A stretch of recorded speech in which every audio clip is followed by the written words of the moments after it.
countries where there's a stronger rule of law to invest and build infrastructure. Yeah. And that is a good feedback loop for incentives, because the incentive is the country needs to have rule of law, right? Exactly. Not wishy-washy banana republic stuff where we're going to pass a law, we're going to revert the law, we're going to ban this and unban this. Because what you want is stability. And I don't think people really understand like what stability means. Like, or it's difficult to have stability for a lot of countries. But they're going to learn, and they're going to do it because they have to do it. And that is what's going to usher in the golden age of energy and mining.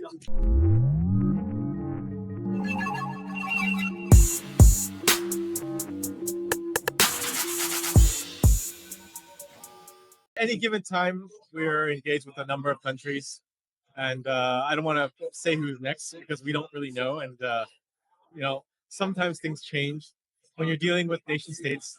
A lot of it is political uncertainty too. So there were a number of countries where we got pretty far, and then there was a coup, and then government's out and new one's in. Yeah. So I have to start over again. Or we're working with a politician and they didn't win the election, and now they're out.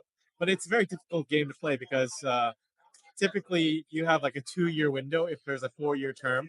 The first year they don't want to rock the boat, and then you have a 2-year window where they might do something, and then the last year they don't want to rock the boat again.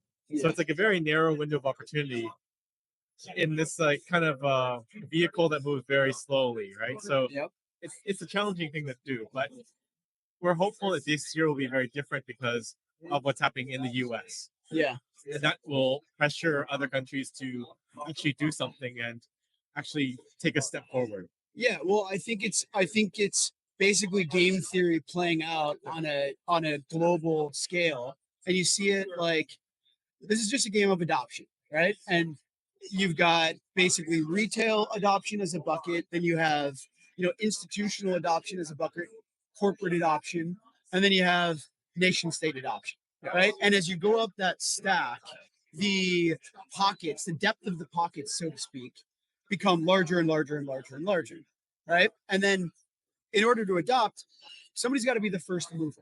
Yeah. And then you look at from like a strategic reserve perspective, look at like El Salvador, for example. And then other nations are looking at that in being in a similar position saying, hey, that's working for them, right? And then you get to the US, right? And then the US being a substantial global leader, when they start to motion this adoption and we start to, I'm from the US, so start to see this be successful, then you get other nations that come on. Yeah. Not only your friends, your enemies. It becomes if I'm not doing that, I'm behind the curve.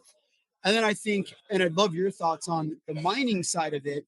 My perspective is that much like how you see countries adopting Bitcoin as a strategic reserve, you're seeing this be mining is a potential transfer to bringing it.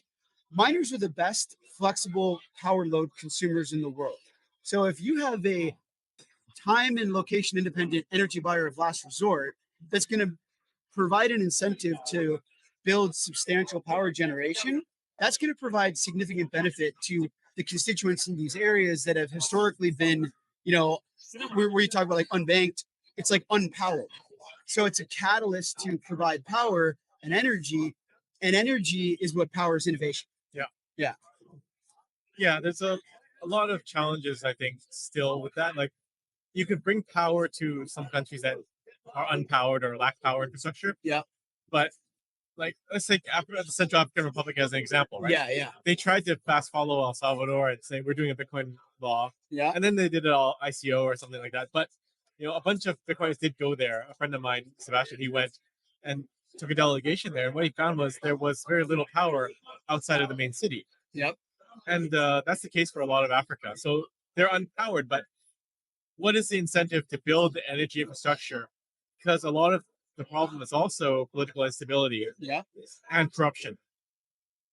So would you want to invest 50 million, 100 million, build something big, just basic infrastructure, and then put another couple of $100 million of mining equipment there? Yeah.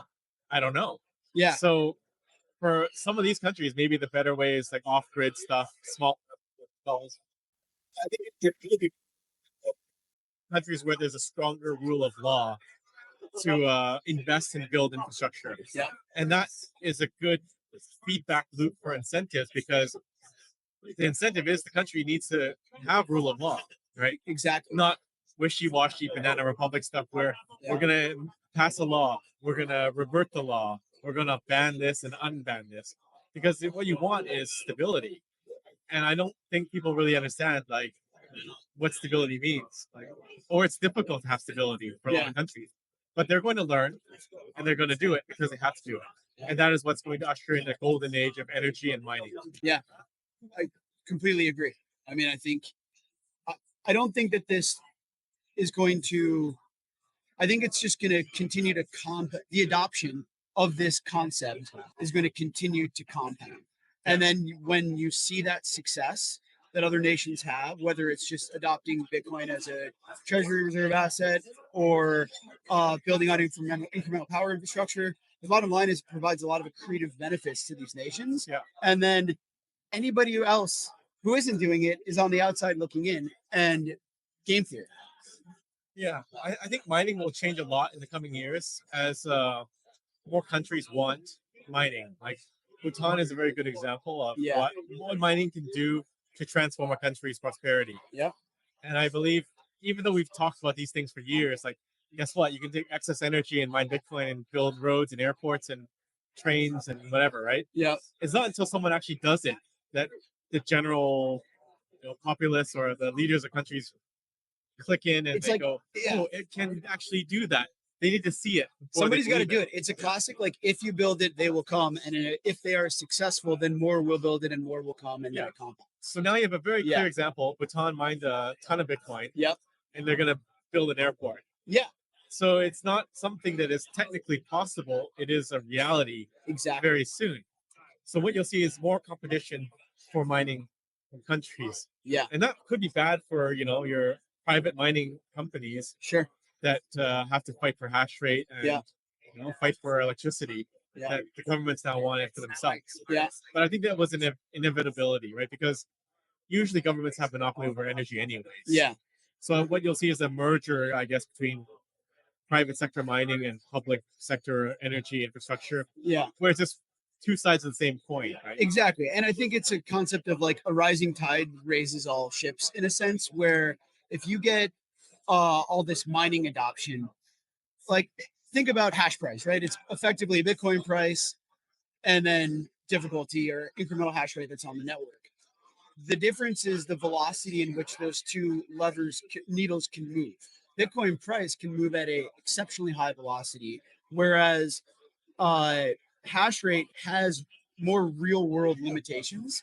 And then you also run into like Moore's law. It becomes harder to double and double and double and double and double. And you get, to a large degree, chip technology can only become so much more efficient in such amount of time. So I think that we're not going to see these, 1,500% increases in ASIC efficiency, inter-cycle.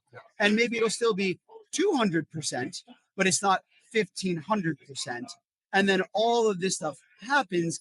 Bitcoin price goes up as a byproduct of this, and then the economic stability of mining is maintained, right? Over a long enough period of time. So pretty much. Yeah. But you can just see like the hash rate charts. It's just going up and up. Yeah. Yeah. And that's an indicator that there are a lot of miners out there that are price insensitive. Yeah. Yeah. Right? Because their energy cost is zero. They're behind the meter. Yeah. So, all the signs are on the wall. Yeah. The writing's on the wall. And we just have to open our eyes and look at what's to come. I agree. So, out of curiosity, if there was like one law that you would regulation what would your ideal legislation be? Well, I think legislation is a double-edged sword. It can give and take. So it's better to deregulate. So Malay got a lot of blowback for a lot of things he's done, but some of the right things he's done was deregulate money and saying you can use whatever you want. I would actually like to see more of that, but lawmakers have a job, which is making laws, not removing them, unfortunately. Correct. So, given that is what they'll do, laws that enshrine, Bitcoin's place as a monetary asset, as something you can use that is not taxed, Yeah. as money, I think are beneficial. But the better thing would be to deregulate it, to say use whatever you want to use. Yeah. But the all those things are a means to an end. The end is real of Bitcoin adoption, of people using Bitcoin as a savings mechanism, as a medium of exchange, and just as money in general. Because that is really what matters, that Bitcoin becomes entrenched everywhere. Because laws come and go, political parties come and they go, and they rise to power and they fade. Yep. Like everything good happening in the US right now, it can be undone when the pendulum swings the other way. Headwinds can turn into tailwinds, and tailwinds can turn into headwinds. Exactly. Yeah. So what you want is real adoption, like people understanding Bitcoin and using Bitcoin. Nothing else matters in the long run. Yeah. It matters in the short term because they can be barriers. Like some countries, they don't let you spend Bitcoin. Yeah. So that's why we try to engage to, make a sandbox, do something Yeah. to open it up. Because a lot of people are fearful, and rightfully so. Like they don't want to go to jail and get locked up. So they're not going to go against what they perceive as a government ban on Bitcoin, whether overt or implicit. So there is a place for engaging with lawmakers and regulators and such to pave the way for Bitcoin. But yeah, all those things are just secondary. The main thing is the people understand and use Bitcoin. Exactly. It's more. I just to briefly opine on that. It's about everything is about adoption, and you're not going to adopt something if you're not educated on it, and you're not going to be educated on something if you're not aware of it. Right? That's how disruptive technology adoption curves work. So that's really all that matters from a legislative perspective and a governance.